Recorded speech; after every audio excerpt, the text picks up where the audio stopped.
Thank you very much. Thank you very much. It's a great pleasure to be here, and I want to thank the Veritas Forum for inviting me, and I want to thank Bill Craig for agreeing to this discussion, this debate. The topic for tonight's debate is whether God is necessary for morality. Is God necessary for morality? I'm going to be arguing that a belief in God or the existence of God is not necessary for morality. I'm at a bit of a handicap in doing this. I spoke to one of my colleagues, another moral philosopher, gave him the topic, is God necessary for morality? And his answer was, well, of course not. Now, I don't think the issue is quite as open and shut and black and white as that, but it does suggest, it does reveal, I suppose, a common outlook among moral philosophers that I share, that people have been doing moral philosophy without appeal to God for thousands of years, at the same time that they've also been doing moral philosophy that does appeal to God. It's not at all obvious to those of us who take a secular approach to doing moral philosophy what the problem is supposed to be. So I'm going to try to anticipate what some of the difficulties that Bill Craig will be raising, and maybe that's unfair. I don't mean to be saddling him with objections that he doesn't raise, or of course maybe I will be raising objections that he will go on to raise and he'll do a better job of it. So I may not get it quite right, but what I'll try to do is sketch a little bit about where I think a plausible account of morality might be that doesn't make use of the appeal to God, and try to answer some objections that one might raise against it. Second preliminary remark is I'll no doubt typically slip into talking about what the atheist might say or the atheist might believe, or an atheist approach to moral philosophy. And that's a bit of a misnomer, because I'm describing a view that's completely available to theists as well. And calling it an atheist view, I simply mean it's a view that does not make use of the appeal to God. It's not theistic, it is atheistic in that sense. And it's not necessarily limited to those who deny the existence of God. Let me start by putting aside a question that may be of interest to some of you, and if it does come up in the question period, I'm happy to address it at greater length. But one thing one might worry about in asking whether or not morality requires the existence of God is whether people could act morally if there is no God, or if they didn't believe in God. Whether moral motivation or moral behavior presupposes in some way belief in a deity. I certainly hope that it's apparent to every person in this audience that the answer to that question is certainly not. That is to say, atheists, and here I do mean atheists in the more narrow sense, people who deny the existence of God, are just as capable of acting morally as anybody else. They're just as capable of acting immorally as anybody else. Theists, at any rate, don't have any kind of monopoly on moral behavior. And I'm completely confident that Bill will agree about that. It's, I think, such a non-issue that as I say, I'm going to say nothing more about it. The more interesting question, there are several questions one might pursue, but the one I'll be focusing on, what I take to be perhaps the most interesting question, is whether or not we need God for there to be morality, for there to be a genuine difference between right and wrong. Here we think of God not as the motivator for moral behavior, but rather God as the source, or the author, or the ground of morality, its basis. And so the question I'll be focusing on is whether or not there can be a secular, non-theistic basis for morality, and I believe the answer to that is yes. Now, I could get off at this point, except, of course, again, I don't think there's going to be any difference of opinion between Bill and me on the question, do non-theists believe in morality? Of course we all believe in morality. It's whether or not there could really be something. Am I, as an atheist, entitled to talk about right and wrong as something that genuinely exists without having God? So that's the question I'm going to focus on, not whether, people talk this way, whether the atheists talk this way, but whether there's some logical difficulty about their talking that way.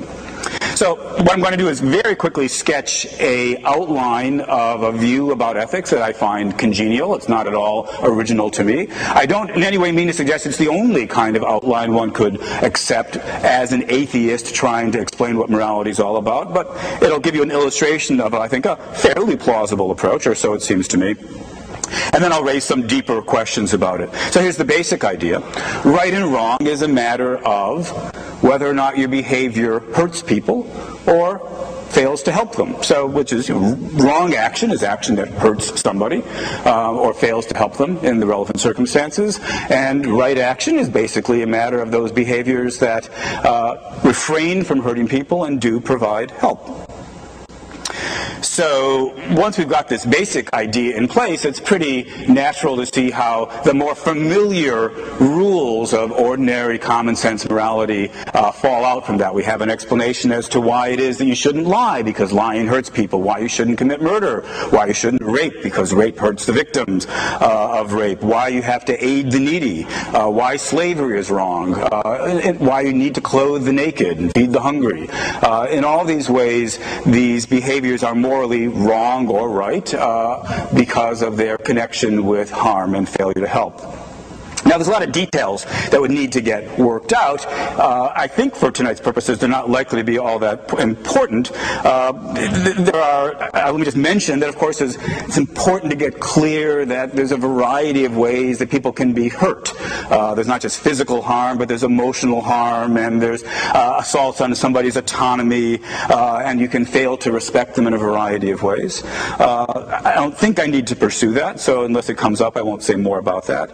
And the second point is that, of course, to say that you can't ever harm is a bit of a simplification. There are going to be cases in which one would have an adequate justification for harming somebody else. For example, in cases of self-defense against a deliberate aggressor.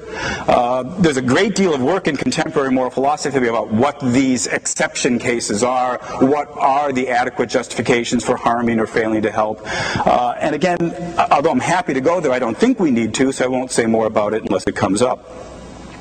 Now, that's the nutshell of the moral theory that I believe in, and clearly I didn't say anything about God, and so it seems to me I'm entitled to say that I believe in morality, and I'm entitled to believe in morality, and the question I only want to ask at this point is, why would anybody think otherwise?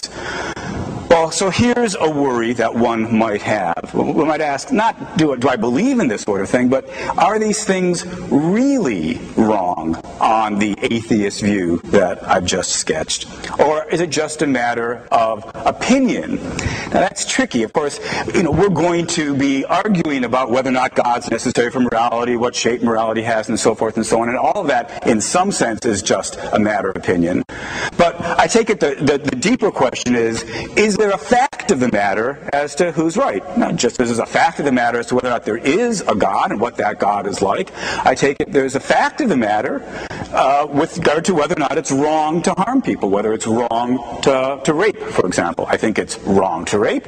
I take this to not just be a matter of opinion. It's not as though if I thought otherwise rape would be okay, or if everybody thought otherwise rape would be okay. Rape is wrong, full stop. So at least if you're worried about whether there could be genuine morality, where there are facts of the matter, then on an atheist account, I'm inclined to think, well, of course there can. We might wonder, what makes it wrong? And the answer is, well, it's wrong because, for example, rape is wrong because it harms the victim.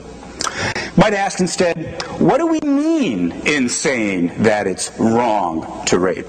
Now, this is a controversial matter, and not all moral philosophers agree about the ingredients that we need to build into the basic definition of right and wrong. But roughly, I take it that as at least first pass, the thought is something like to believe in morality as a genuine, objective state of affairs is to believe that there are reasons to act morally, to help others and to avoid harming them, and that these reasons don't depend on the particular desires or goals you happen to have. It's not as though if you happen to care about truth, justice, and the American way, then you've got a reason to act morally. No, everybody has these reasons. These reasons are overriding, to use philosophers' jargon, they're categorical reasons. So when I say that it's an objective fact that rape is wrong, what I'm saying is there's this kind of overriding, strong, categorical reason not to harm people in this way.